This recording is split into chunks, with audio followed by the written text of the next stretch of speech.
त्या ठिकाणी आपण मॅच पाहतोय, अतिशय रंगत स्थितीमध्ये गेलेला सामना. वैभव नार्वेकर आहेत, 11 चेंडू 17 धावा, कौतुक करावं लागेल ते वैभव यांचं. त्यानंतर 6 चेंडू 8 धावांची आवश्यकता. VCC कोंड या संघाने 22 धावांवर 2 गडी बाद.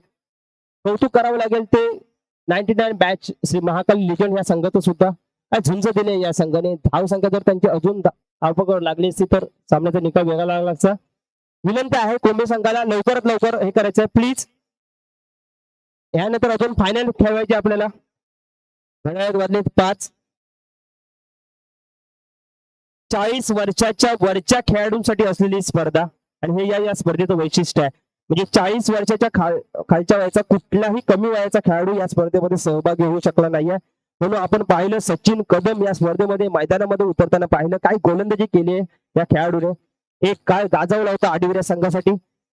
त्यानंतर पाहिलं गणेश, म्हणजे जर जॉन्टी रोडला ज्याप्रमाणे न खेळून सुद्धा फक्त फिल्डिंग साठी मॅन ऑफ द मॅच पुरस्कार मिळाला होता, तसाच खेळून मॅन ऑफ द मॅच पुरस्कार जाईल तो गणेश यांच्या चिकानाने 1 षटकार मारला. तर निखिल पवार यांच्याकडून 500 रुपयाचा पारितोषिक आहे. संदेश समोर आहेत, या गोलंदाजाने 4 धावा डिफेंड केलेल्या आहेत, त्यामुळे त्यांच्यावर प्रेशर नसेल. परंतु मगाची बेनगी बरोबर त्यांनी 12 धावा सुद्धा दिलेल्या आहेत. त्यामुळे वैभव यांना हे प्रेशर हाताळावं लागेल. चेंडू आहेत 5, जिंकण्यासाठी धावा करायच्या त्या 7. संदेश यांना हुशारीने गोलंदाजी करावी लागेल ती आपल्या संघासाठी. एक एक चेंडू निर्धाव टाकण्याचा प्रयत्न करावा लागेल. विकेटच्या मागे धावून चालणार नाहीये. आणि वैभव यांनी मारलेले चेंडू बघूया विकेट साठी आहे का. या ठिकाणी नो मॅन लँड मध्ये चेंडू गेलाय आणि श्रीकांत यांचं सुद्धा कौतुक करावं लागेल. काय माणूस धावतोय आपल्या संघासाठी, आपल्या खेळाडूसाठी. एका धावीचं रूपांतर केलंय 2 आणि एवढं धावून सुद्धा ते वैभवला सांगताय की तू करा धावा काढ धावा काढ. कारण समीकरण बदललंय. 4 चेंडू आणि 5 धावा.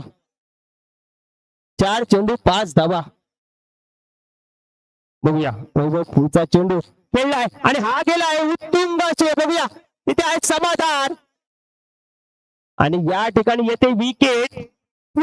आपण प्रत्येक मॅच मध्ये पाहतो की हातात आलेली मॅच म्हणजे पुन्हा मॅच होती ती 99 बॅच लिजंडच्या संघाकडे, परंतु त्यानंतर आलेल्या 2 धावा आणि त्यानंतर बदललेलं समीकरण 4 चेंडू आणि 5 धावा आणि त्यानंतर वैभव यांनी उत्तुंग असा मारण्याचा केलेला प्रयत्न, परंतु हा प्रयत्न फसला आणि समाधान यांनी पकडले कॅच आणि त्यामुळे VCC कोमी या संघाच्या अडचणी वाढल्यात. धावसंख्या आवश्यक आहे ते 3 चेंडू आणि 5 धावा. बघूया ही मॅच कोण जिंकणार हे आता आपल्याला थोडाच वेळ कळेल. परंतु इथे क्रिकेट मात्र नक्कीच जिंकलोय. कारण कुठलाही संघ जिंकू दे, एका संघाला ह्या संघातला म्हणजे जो हरेल त्याला 3य क्रमांकाचा चषक मिळणार आहे. म्हणजे इथे निराशमानाने कोणी जाणार नाही, परंतु त्या ट्रॉफीवर डाव कोण करणार. जय हनुमान बिनगी या संघाच्या खेळाडूंचे हात शिवशिवतात. शैलेश परकर जर आपण पाहिलं तर प्रत्येक मी कॅच कशी पकडली ह्याचे व्हिडिओ आपल्या मुलाला त्यांनी बनवायला सांगितलेला आहे. थोड्याच वेळात तो व्हिडिओ आपण पाहू स्टेटसच्या माध्यमातून. परंतु इथे गरज आहे ते 3 चेंडू 5 धावा. गरज नव्हती वैभव यांना मारायची, तर मॅच आता हातातून निसटून चालेल ते आपण पाहतो. 2 चेंडू आणि 5 धावा. वैभव वैभव वैभव वैभव आणि केली चूक.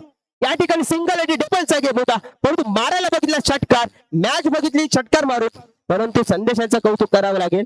या ठिकाणी काय सुंदर अप्रतिम गोलंदाजी केली ते संदेशाने, परंतु ऑफसाईडच्या दिशेने पुन्हा ह्या चेंडूवरती घ्यावं लागेल. 2 ते 3 धावा घेणार का चेंडू. बघूया किती धावासाठी जाणार. 3 धावा तरी या चेंडूवरती घेणं गरजेचं असेल. आणि बघूया श्रीकांत धावतो परंतु प्रयत्न पडतो अयशस्वी. धावा मिळाल्या 2. समीकरण बदललंय. 1 चेंडू आणि 3 धावा.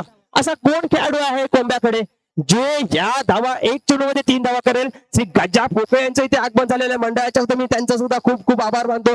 सकाळी गेलेला माणूस त्यानंतर आता तोंड दाखवतोय आपल्याला. संघ बाहेर गेल्याच्या नंतर कुठल्याही प्रकारचं आलं त्याच्यानंतर फेअर अँड लवली लावून इथे हा माणूस स्वच्छ तोंड वगैरे धुवून आपल्याला फ्रेश मूड आलेला पाहायला मिळतो. ज्या प्रकारे त्यांना कळलंय की मॅच आता अंतिम टप्प्यात आलेली आहे. फायनलची मॅच आपण थोड्या वेळात पाहतो. संघ पोहोचलाय फायनल मध्ये विकास वारिक यांचा जय हनुमान बेनगी आणि त्यांच्या समोर आता लढण्यासाठी कोण तयार असणार हा एक बॉल ठरवेल.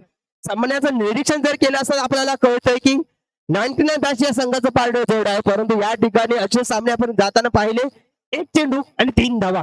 बघूया 1 चेंडू 3 धावा सामना करेल तो समोर असेल तो फलंदाज गौरी शंकर नार्वेकर.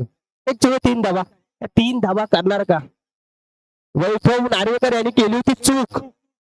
4 चेंडू 5 धावा. सामना कंपल्सरी चेस असणार आहे. गौरीशंकर नार्वेकर यांनी जर षटकार मारून किंवा विजयी संघाला केलं तर निखिल पवार यांच्याकडून 501 रुपयाचं बक्षीस लागलेलं आहे. येस, विकेट किपर वैभव ठुकरून. मी सांगितलं होतं मास्टर माइंड आहे खेळाडू. आता पण तुम्ही स्क्रीनवर बघू शकता. हा तुमचा एक चेंडू 3 धावा, म्हणजे कुठलेही प्रेशर नाहीये. तर त्या ठिकाणी सुद्धा संदेश चेंडू करण्यासाठी सज्ज गौरीशंकर नार्वेकर यांनी उत्तुंग केलेला आहे. चेंडू आलेला आहे, बघूया. सचिन कदम आणि कॅच सोडलेली आहे, परंतु मॅच होणार का? चेंडू बोलणार का? 3 धावा येणार का या ठिकाणी? आणि धावा आलेल्या आहेत 3. VCC कोंबे हा संघ दाखल होतो मॅच मध्ये.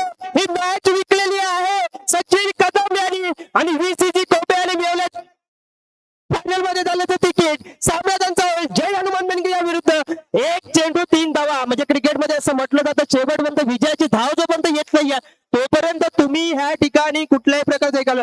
आणि दिवाकर बिरजे यांच्या हातामधले असलेले स्प्राईट त्याचे मानकरी ठरलेले गौरी शंकर नार्वेकर यांनी काय शॉट मारला होता विजयी संघासाठी.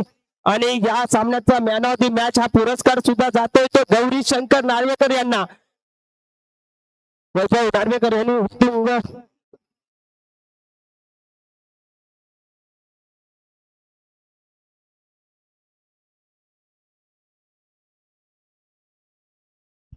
या ठिकाणी श्री गौरीशंकर